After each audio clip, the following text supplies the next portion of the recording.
The air in the obsidian conclave was a physical weight, thick with the silence of 1,000 worlds holding their breath. At the heart of this immense chamber, carved from the core of a dead moon, Arbiter Vorlag of the Glypt sat upon his throne of cooled magma, his crystalline form absorbing the ambient light and refracting it into spectra of cold, calculated thought. Around him, floating on gravitic disks in a descending spiral, were the assembled delegates of the Galactic Consortium, a union of species bound by ancient treaties and a shared, deep-seated fear of the unknown. Today, the unknown had a name, a designation whispered in the securest data streams and debated in panicked tones: humanity. On the vast hololith suspended in the chamber's center, a sensor rendering flickered. It was a chaotic storm of information, a distortion that defied every known model of physics. It was not a ship, not in any recognizable sense. It was a wound in the fabric of spacetime, a place where reality itself seemed to be screaming. This was the source of their terror. The delegates called it the loudness, for on every sensor, from gravimetric to quantum entanglement detectors, it registered as a deafening, overwhelming signal, a constant, roaring static that drowned out the quiet hum of the cosmos. And at the heart of this impossibility, deep space patrols had glimpsed something solid, a form that should not be. "It is a weapon," matriarch Zethara of the Xylos hissed, her chitinous mandibles clicking with agitation. Her species was ancient, their memories stretching back to the last great galactic war, and in this new phenomenon she saw only the echoes of a nihilistic past. Her disk drifted forward, her multifaceted eyes fixed on the chaotic display. A weapon of terror designed not merely to destroy, but to unmake. To broadcast its sheer power across the void, to announce its presence with such arrogance that it deafens the stars themselves. These, humans, they are not builders. They are vandals on a cosmic scale. Her voice, a series of resonant clicks and chitters translated by her diplomatic implant, echoed in the profound quiet. Many delegates shifted uncomfortably, their own fears reflected in the matriarch's dire pronouncements. The humans were new. They had emerged from a secluded arm of the galaxy, their expansion startlingly rapid yet strangely quiet until now. Their diplomatic overtures had been brief, formal, and utterly unreadable. They gave away nothing of their nature, their philosophy, or their capabilities, save for this one, terrifying anomaly that shadowed their fleets. "Your conclusion assumes intent based on effect, matriarch," came a smoother, more modulated voice.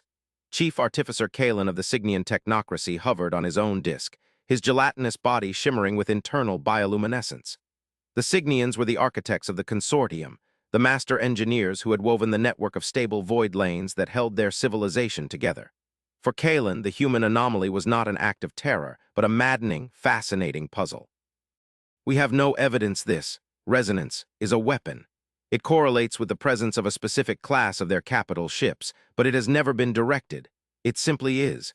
It is more akin to the heat signature of a star than the focused energy of a plasma cannon. A byproduct, perhaps, of a technology so far beyond our own that we misinterpret its fundamental nature." "A byproduct that tears at the local continuum," Zethara countered, her voice sharp. "A byproduct that blinds our deep-range auguries and forces our patrols to retreat lest their navigational systems collapse. If their engines exhaust is this catastrophic artificer, what then is their cannon?" This question hung in the air, a drop of poison in the still atmosphere. It was the heart of their debate, the question that had paralyzed the consortium for cycles. They had sent diplomatic inquiries, demanding clarification on the nature of the ship and its emissions. The human response had been polite, precise, and entirely unhelpful. They acknowledged the phenomenon, referring to it as an ontological resonance field, and stated it was a non-hostile operational characteristic. They had refused to elaborate further, citing internal security protocols. This calm, bureaucratic stonewalling was, to many, more unnerving than open aggression. It bespoke a confidence that bordered on dismissiveness. Arbiter Vorlag remained silent, his multifaceted consciousness processing the arguments. His glipped mind did not operate on emotion, but on the cold, hard logic of risk assessment and probability. The humans were an unknown variable. Unknown variables were dangerous. But Zethara's fear was a poor foundation for policy, and Kalen's fascination was a distraction from the strategic reality. The consortium was vast, its power consolidated over millennia. Their fleets were formidable, their technology honed and perfected. But they were also rigid, their doctrines established, their understanding of the universe codified. The humans represented a paradigm shift, a violation of the established order, and this was the true source of the conclave's anxiety. The core issue remains their silence on the vessel's nature, Vorlag finally spoke, his voice a low, resonant hum that seemed to emanate from the stone of his throne. They call this battleship impossible. Our own finest minds agree. The energy readings are nonsensical. The mass displacement calculations are paradoxical. It appears to occupy multiple spatial dimensions simultaneously, yet presents a solid, singular form to our visual sensors. It moves without any discernible propulsion, yet its wake is a maelstrom of distorted spacetime. Kalen is correct. We do not understand it. But Zithara is also correct. What we cannot understand, we must be prepared to defend against. He gestured with a crystalline limb, and the hololith shifted. It now displayed a projection of the ship itself, pieced together from fleeting, distorted patrol logs. It was a colossus, a geometric monolith of a vessel, its design devoid of any aesthetic consideration. There were no visible weapon ports, no sensor arrays, no bridge tower. It was a seamless, featureless shape of interlocking, obsidian-black plates, a shape that seemed to absorb the light around it. It looked less like a machine built for travel and more like a solid piece of the void itself, given form and will. This was the ghost, the rumor, the impossible thing that patrols now referred to as a Silence-class battleship, for in its presence all other signals died. They have made a formal request, Vorlag continued, his voice steady, cutting through the rising murmur of the delegates. They wish to send an ambassador to the conclave, to open direct negotiations regarding their territorial claims and their integration into the galactic community. The chamber erupted. Zithara's clicks became a frantic staccato. A trick! They will bring that monstrosity here to our very heart. They will hold a blade to the throat of the consortium and dictate their terms. Their request specifies a single diplomatic transport, Vorlag stated, his tone unwavering. It will be escorted by our own fleet from the border. They have agreed to our terms of inspection. There will be no battleship. The battleship does not need to be present to be a threat, a delegate from a gaseous species argued, his form swirling anxiously. Its existence is the threat.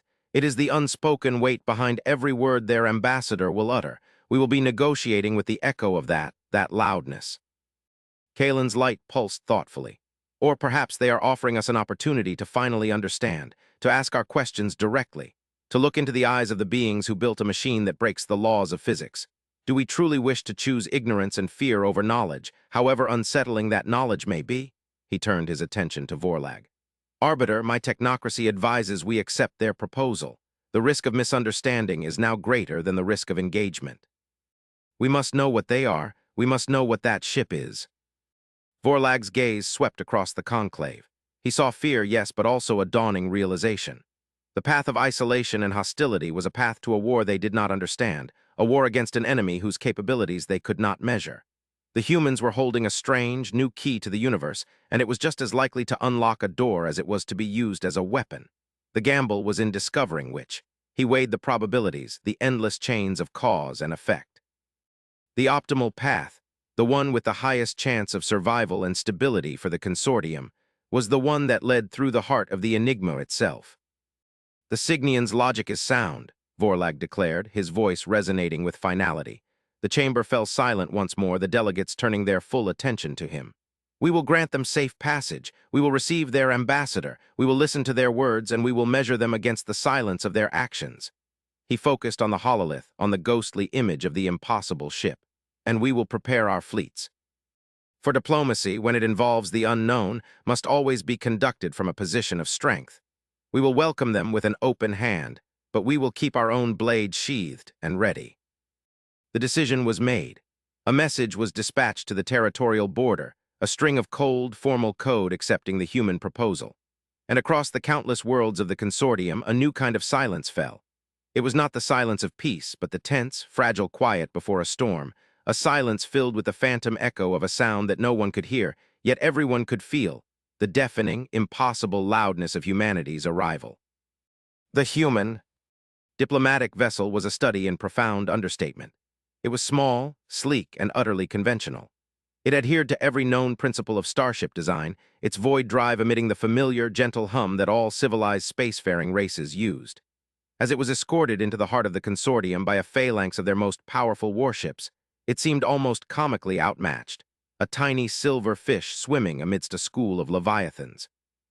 Kalen, monitoring its approach from his primary lab, found its design almost insulting in its simplicity. It was as if the humans were deliberately presenting a non-threatening face, a mask of normalcy that only made the memory of their battleship more monstrous. When the ambassador's shuttle descended into the Conclave's landing bay, the honor guard, composed of towering glyphed sentinels, stood impassively, their plasma halberds held at a ceremonial, yet ready angle. The air was charged, every delegate watching from their observation posts with a mixture of dread and morbid curiosity. The shuttle's ramp lowered with a quiet hiss, and a single figure emerged. She was bipedal, bilaterally symmetrical, and disconcertingly soft in appearance. She wore a simple dark blue uniform that was functional rather than ornate. Her face was a canvas of subtle expressions. Her eyes, two forward-facing ocular organs, seemed to take in everything with an unnerving, placid stillness. This was Ambassador Eva Rostova. She walked with a calm, measured gait, her posture neither arrogant nor submissive. It was a posture of pure, unadulterated presence. Vorlag, Zithara, and Kalen met her in the grand atrium, a cavernous space designed to impress and intimidate. The Arbiter's crystalline form towered over her. The matriarch's imposing, insectoid frame loomed beside him. Kalen's shimmering, ethereal presence filled the space to her other side. Any other species would have shown some sign of apprehension, some flicker of awe or fear. The human ambassador merely inclined her head in a gesture of formal greeting. "Arbiter Vorlag, Matriarch Zithara, Chief Artificer Kalen," she said, her voice smooth, and even the translator implant rendering it in perfect, unaccented consortium standard. "On behalf of the Terran Alliance, I thank you for receiving me. It is our sincere hope that this meeting will mark the beginning of a long and productive relationship between our peoples." Her calmness was a weapon in itself. It was disarming, unsettling. Zithara's mandibles clicked softly. "Your hopes for productivity are predicated on the consortium's willingness to overlook the existential threat your technology represents, Ambassador." Rostova's gaze met the matriarch's without wavering. "We are aware of your concerns regarding the operational field of our Resilience-class vessels. It is one of the primary reasons I am here, to provide context and to allay your fears." "Then provide it," Vorlag's voice boomed, the sound a low vibration in the floor. "Explain the nature of this loudness. Explain the purpose of a vessel that our finest minds have deemed a physical impossibility." "The vessel you speak of," Rostova began, her tone shifting from diplomatic formality to that of a lecturer addressing students, "is not a battleship in the sense that you understand it. It carries no armaments designed for planetary assault or ship-to-ship combat. Its purpose is not conquest." She paused, letting the silence stretch, forcing them to lean into her next words. "The loudness, as you call it, is what our physicists term ontological resonance. It is not an emission, but a state of being. Our ships do not travel through space-time in the way your void drives do, by finding and exploiting stable, pre-existing channels. The resilience actively reinforces its own version of reality in a localized bubble. It moves by impressing its own physical laws onto the local continuum, pulling space towards it rather than pushing through it. The resonance is the friction between our ship's reality and the baseline reality of the universe." Kalen's bioluminescence flared with a sudden, intense burst of color, a Signian expression of profound shock and intellectual ecstasy. You rewrite physics? Locally," he stammered, his synthesized voice cracking. That's the work of gods, not engineers. The energy requirements would be infinite." "Not infinite," Rostova corrected gently. "Merely vast, and our understanding of energy is perhaps more flexible than yours. We do not generate it so much as borrow it from principles you have yet to codify." She turned her attention back to Vorlag. "We understand this is difficult to accept. Our development took a different path. We were isolated. We had no stable void lanes in our region of space. Our early FTL attempts were catastrophic failures. We were forced to abandon the conventional path and explore the fundamental nature of reality itself. The resilience is the result of that exploration." Zithara was unconvinced. Her fear was too deeply ingrained. "A beautiful theory, Ambassador, but it changes nothing. A ship that can rewrite reality is the ultimate weapon, whether it carries cannons or not. It could unmake a world simply by ceasing to recognize its existence." "It could," Rostova conceded with a chilling serenity. "But it will not. That is not its purpose, and it is not the way of my people. The words, so simple, so absolute, were met with a profound skepticism. The history of the galaxy was a testament to the fact that capability, eventually, dictates intent. No species had ever developed such power and refrained from using it to secure its own dominance. It was a law of nature, as fundamental as gravity. To suggest otherwise was either supreme naivete or supreme deception. The true test of her words was not to come in the chamber of diplomacy, but in the crucible of an unforeseen crisis. As the negotiations continued over the following days, with Rostova calmly deflecting demands for technological schematics while offering trade and cultural exchange, an alert klaxon screamed through the obsidian conclave. It was a priority one distress call, a signal of impending doom. On the main hololith, the image of the human ambassador was replaced by a terrifying stellar display. A red giant star, Veal 7, a critical star in a densely populated consortium sector, was destabilizing. Its coronal ejections were growing, its fusion rates spiraling out of control. It was going nova, thousands of years ahead of schedule. The star's gravitational fluctuations were already tearing the local void lanes apart, making evacuation impossible. Billions of lives, spread across a dozen colonized worlds and stations in the Veal system, were trapped. The conclave descended into organized chaos. Fleet commands were issued. Evacuation scenarios were run and discarded. Kalen's technocracy reported their findings with grim finality. Their most advanced stellar stabilization barges were too slow. They could not reach the star in time, and even if they could, the gravitational shear would tear them apart before they could deploy their containment fields. Veal 7 was lost. Its children were condemned. Zithara turned on Rostova, her fear now a terrible, grieving rage. This is the universe you seek to join? A place of chaos and death. Your gods of physics are silent now. Amidst the panic, Ambassador Rostova remained an island of calm. She observed the frantic readouts on the hololith, her expression unreadable. She listened to the reports of failure, of impossibility. Then, she turned to the communications officer. Open a secure channel to the Alliance vessel Resilience. Priority Alpha. A hush fell over the conclave's command center. All eyes turned to the human. Vorlag's crystalline form seemed to tense. What are you doing, Ambassador? I am offering a solution, she said, her voice cutting through the tension. She faced Vorlag directly. Arbiter, the Terran Alliance formally offers its assistance to the people of the Veal system. With your permission, I would like to dispatch the Resilience to stabilize the star. The audacity of the offer was breathtaking. Kalen floated closer, his form pulsing with disbelief.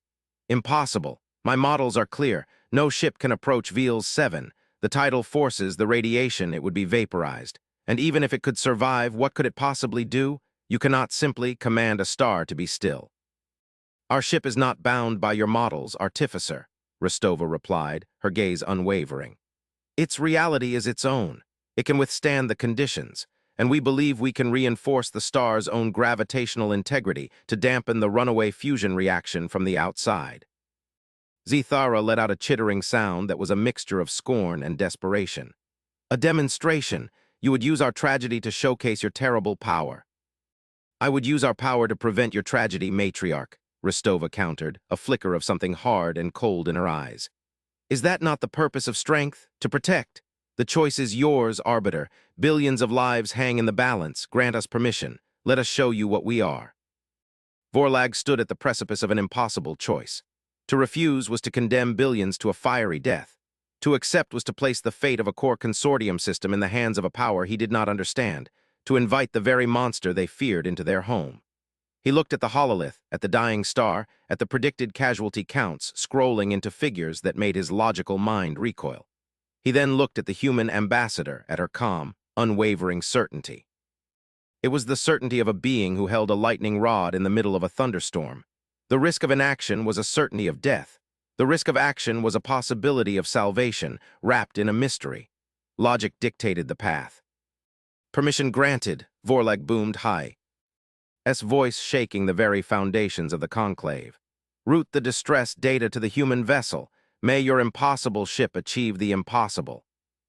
The response from the Resilience was immediate.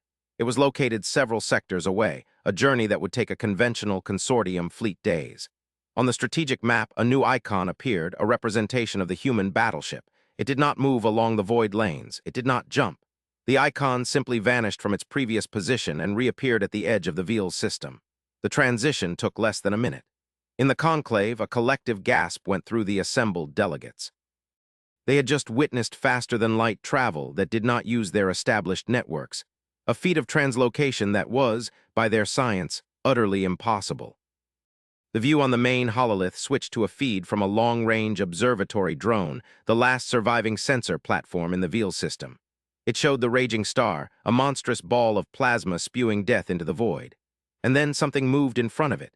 The resilience faded into existence, a sliver of absolute black against the stellar fury. It was dwarfed by the star, a speck of dust before a furnace. But it held its ground, unaffected by the gravitational tides that should have crushed it into atoms. And then the loudness began. It was not a sound, but a feeling. On every sensor across the entire consortium, the resonance field of the resilience flared to life, 1,000 times stronger than anything they had ever detected before. It was a wave of pure information, a roar of spacetime being actively, violently rewritten. It felt, to the sensitive minds in the conclave, like the universe itself was screaming. Zethara recoiled, her antennae flattening against her head. Kalen's light dimmed to a dull, fearful throb. Even Vorlag felt a tremor in his crystalline structure, an unnatural vibration that had nothing to do with sound. The battleship began to move towards the star. It did not fire a beam or launch a projectile. Instead, the ship itself began to glow, not with emitted light, but with a strange, internal iridescence. The fabric of space around it became visibly distorted, like water shivering around a hot stone.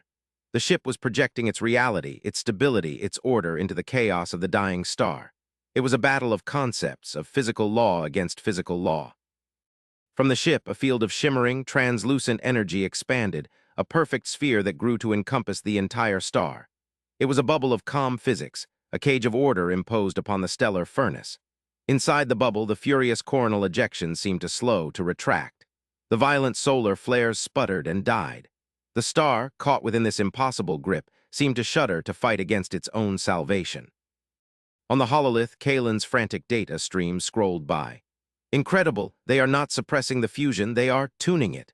They are reinforcing the star's quantum chromodynamic structure, restoring the balance between gravitational collapse and fusion pressure. They are not fighting the star. They are reminding it how to live. The process was agonizingly slow. For hours, the resilience held the star in its grasp, its resonance field a deafening, constant shout against the chaos. The strain on the ship must have been unimaginable, yet it held its position, a tiny, defiant point of black in a sea of fire. Then slowly the data began to turn. The fusion rate was stabilizing. The erratic energy output was smoothing into a predictable, healthy curve. The coronal ejections ceased entirely.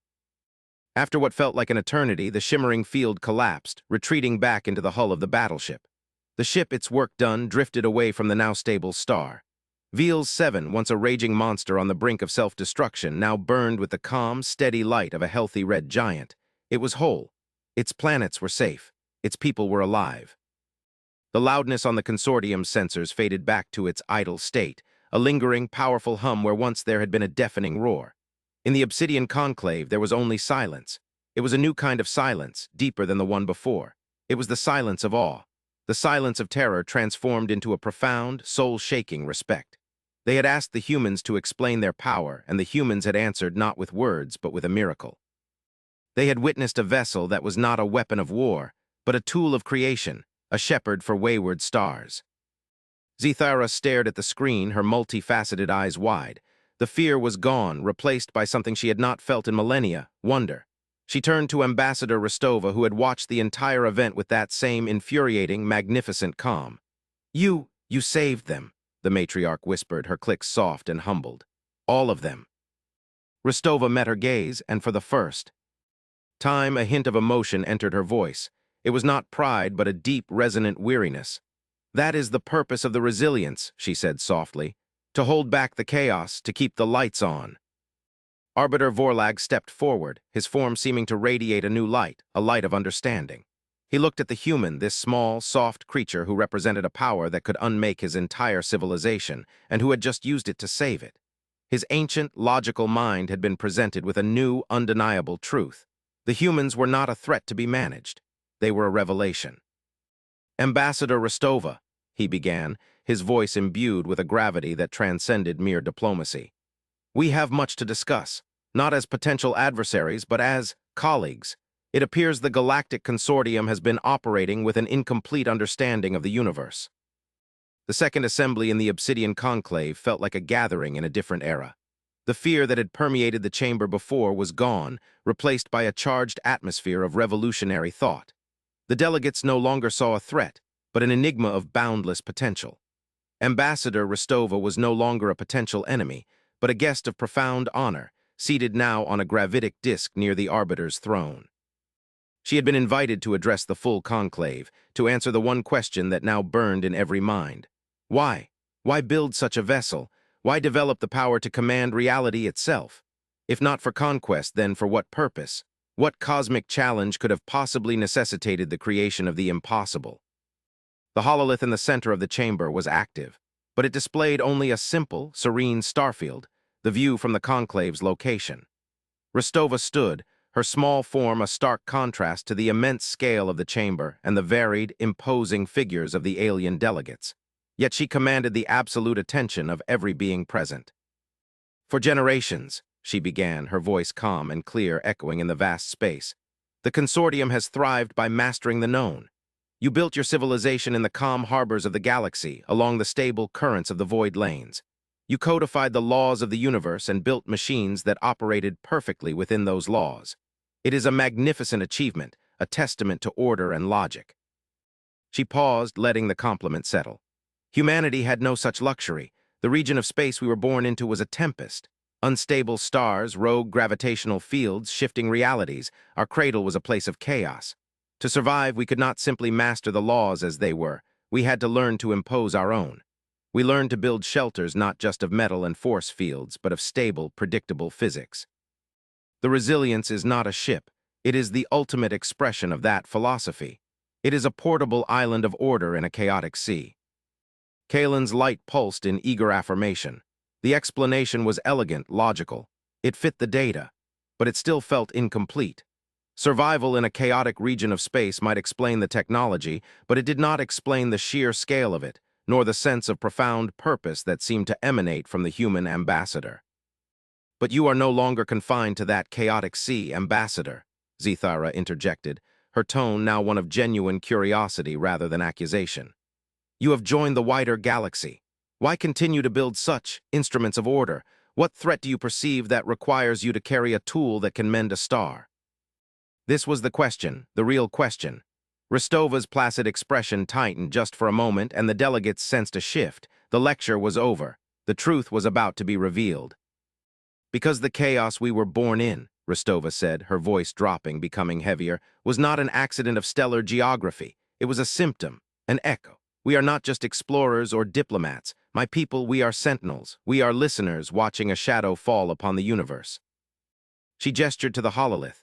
The serene starfield dissolved, replaced by a far grander image, a map of their entire galaxy, the Milky Way, a beautiful, swirling spiral of light. It was a familiar sight to all present. Then the view pulled back, showing the local cluster of galaxies, Andromeda, Triangulum, and the dozens of smaller satellite galaxies that surrounded them. We have watched the sky for a very long time, Rostova continued, her voice a near whisper. Our oldest telescopes and later our most advanced quantum auguries. We looked out not just for life, but for the fundamental hum of existence itself. The background radiation, the quantum foam, the symphony of reality. And we noticed something was wrong. With another gesture, she overlaid a new set of data onto the galactic map. It was a series of dark, spreading blotches, like ink spilled on a celestial chart. The blotches were at the very edge of the observable universe, far beyond their local cluster. We call it the Great Silence, she said, and the words seemed to suck the warmth from the chamber. It is not an absence of light or matter. It is an absence of everything, of physical law, of causality. In these regions, the universe is not empty, it has ceased to exist. The hum is gone, and the silence is spreading. A wave of disbelief and horror washed over the conclave. The concept was so alien, so fundamentally terrifying that it was difficult to process. They were seeing a map of cosmic death. This cannot be, a delegate murmured. Some form of universal heat death, perhaps, the natural entropy of the cosmos. No, Rostova stated firmly. Entropy is a slow, gradual fading. This is an active erasure. It moves from galaxy to galaxy, not at the speed of light, but at the speed of a phase transition, like ice crystallizing in water. And its edge is unnaturally smooth. It is not a natural phenomenon. We believe it is artificial. The chamber was utterly still, the implications of her words settling like a shroud. A threat that did not conquer but erased. An enemy that did not fight with ships but with the weaponization of non-existence. We do not know its source. We do not know its motive if it has won. We only know that it is coming, Rostova said, her gaze sweeping across the faces of the alien leaders. It will not reach our local group for millions of years, perhaps, but in cosmic terms, that is the blink of an eye. We built the resilience for two reasons. First, to study the silence. Its ontological resonance drive allows it to approach the edge of the null space, to take readings from the boundary of non-reality without being erased itself. It is our only tool for understanding the enemy. She took a breath, the weight of her next words seeming to press down on her. And the second reason? The loudness. The resonance field that so alarmed you. It was not arrogance. It was not a threat. It was a call. A desperate, focused shout into the darkness. We have been broadcasting a message, encoded in the very structure of our resonance field, a warning and a plea for aid.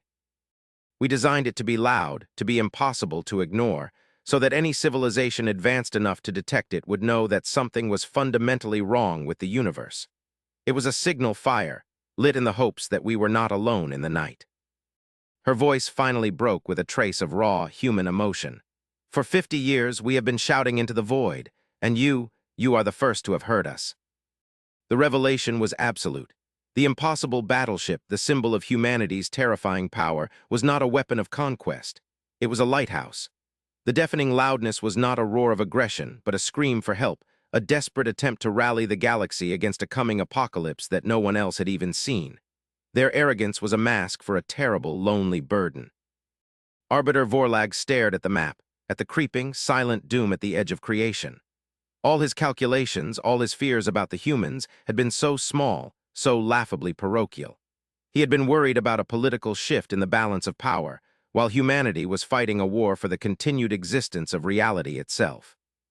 He rose from his throne, his crystalline form seeming to gather all the light in the chamber.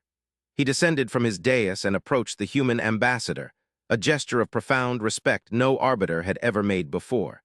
He stood before her, the towering, ancient being of logic and the small, young creature of impossible defiance. "You honor us with this truth, Ambassador Rostova," Vorlag said, his voice quiet but resonant with a new, unshakable purpose. "And you shame us with our own blindness. We heard your shout and we mistook it for a challenge. We saw your shield and we called it a sword." He turned to face the conclave, his voice rising to fill the chamber once more, but this time it held not the tone of a judge but of a herald. "The age of the Galactic Consortium is over. Our petty disputes, our territorial squabbles, our ancient fears, they are dust. Today, a new age begins, an age of unity, an age of purpose." He looked back at Rostova. "Humanity has carried this burden alone for too long, no more.